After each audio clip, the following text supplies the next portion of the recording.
Loft 100 Studios here in Southern California. You are looking live at the Day Trader Ocho, DTO. Still, best in the land, no less than self-taught. We love them when they're all in studio with us. Back here at the bar, it's Costas, Mayor Godwin, and it is Sully. Hey, great to see you.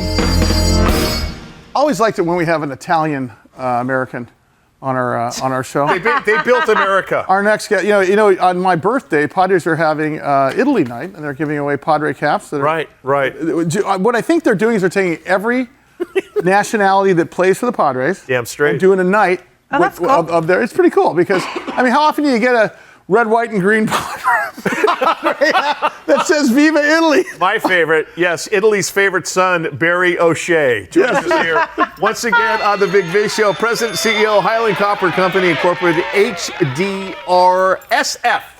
is their ticker symbol. Always great to have Barry, a great son of Ireland, back with us here on the show. Barry, how are you, my friend? I'm doing well. Good to see you again. Hey, I got a question for you, sir. All of this, and I know this is completely off topic and not what you guys do, but you're the copper expert.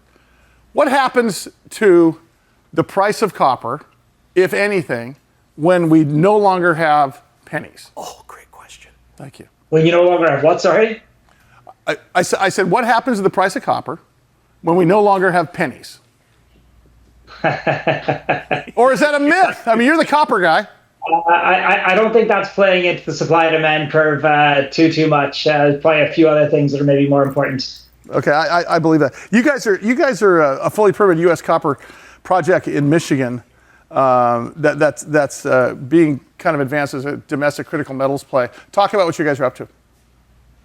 Yeah, listen, I think everybody knows in the U.S. right now that there's been a long history of dependence on foreign countries for critical minerals, and that's just no longer acceptable from an energy policy perspective, from a defense policy perspective in particular. So critical minerals, and copper being one of them, need to be mined in the U.S. So yeah, listen, we're trying to assist with that. We have one of very few fully permitted projects in the U.S. As you probably know from first drill hole. It's the best part of 20 years to come into production. We happen to be at about year 16 or 17 with permits in hand, all the resource definition complete, feasibility study done, so ready to build and deliver copper into America. Hey, Barry, so with copper being a strategically important metal right now, is that increasing even more so, I believe, because of AI and all these technological advances that are being made? Great question. Yeah, definitely. So as a starting point, copper is used for so many things. You think about building, construction, urbanization.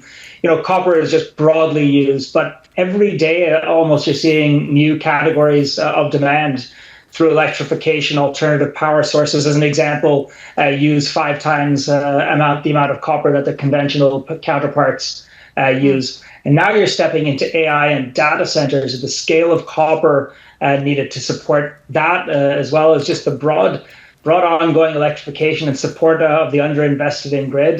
Just demand level is particularly high. And at the same time, not a lot of projects have been built, specifically domestically in the U.S. So there's just a big imbalance, and that's why we're seeing fundamentals driving a higher copper price at the moment. Well, it's economically critical for the reasons that you mentioned, because it sits at that intersection of technology and industry, and it's also the second most conductive metal. Thank you, Cliff Clavin from Cheers. But it's the second most conductive metal, but it's cheaper than other conductive metals. But and the other issue too is that it's a boom right now. You're in the right place at the right time. Wouldn't you agree? Yeah, definitely. And you know what? It's been coming though. This supply-demand imbalance globally was identified many years ago. It just became increasingly important in the U.S. as kind of imports candidly started to dry up. So very much right place at right time. But as you say, it's one of those long-term overnight successes. A project like ours has been worked on for the best part of 15 years. So does that mean supply is structurally constrained in your opinion, or is supply now, because of companies like yours, starting to loosen, which is good for companies like yours, but overall, I mean, again, you said it's a 15-year play. This is not a 2-year play. You cannot turn supply on immediately, even in the instant that you threw capital at projects. there are multi-year permitting, design, and drilling processes. So there absolutely is a structural deficit from a supply perspective. We happen to be very advanced on that curve. But candidly, if a company today is putting the first drill hole in to define a resource, they're certainly 15 years away. So the supply side is a challenge. All projects like ours that are near dated need to be built to support the U.S. Well, in my opinion, I think that also goes for the bull case. It's surging demand for electrification, AI. I mean, it's literally, it's almost like you invented Wi-Fi right when the internet came out. Because, I mean, you really are at the exact right place at the right time for a conductive metal, among other things. I mean, you can catch every 1.5% copper move on it by looking at the symbol FCX. But I love looking at what you guys are doing, because I think you're the outside horse that nobody's expected, and once the story goes, it's going to get crazy. Yeah, listen, we've been putting our money where our mouth is over the past number of years. We put about 15 to 20 million into the ground on early site work. We're spending quickly on our detailed engineering, all to put ourselves in the position to be in this right place at the right time. And that's the case. I mean, copper price has been moving consistently and I think methodically upwards to reflect the kind of fundamentals from a supply-demand perspective. Spot is at 650. That's its highest in history. Long-term consensus is dramatically moving up. And of course, as you know, the economics of a project from a financial perspective are most heavily influenced by commodity price, so putting us in a very good position. Barry O'Shea is the president, CEO, Highland Copper Company Incorporated, HDRSF is their ticker symbol. HighlandCopper.com is the website. Barry, is the United States considered copper rich, or are there other potentially richer parts of the world where you would expect to find maybe bigger sources? There's a lot of copper in the U.S. Obviously out west, Arizona and Nevada has a pretty significant amount of copper.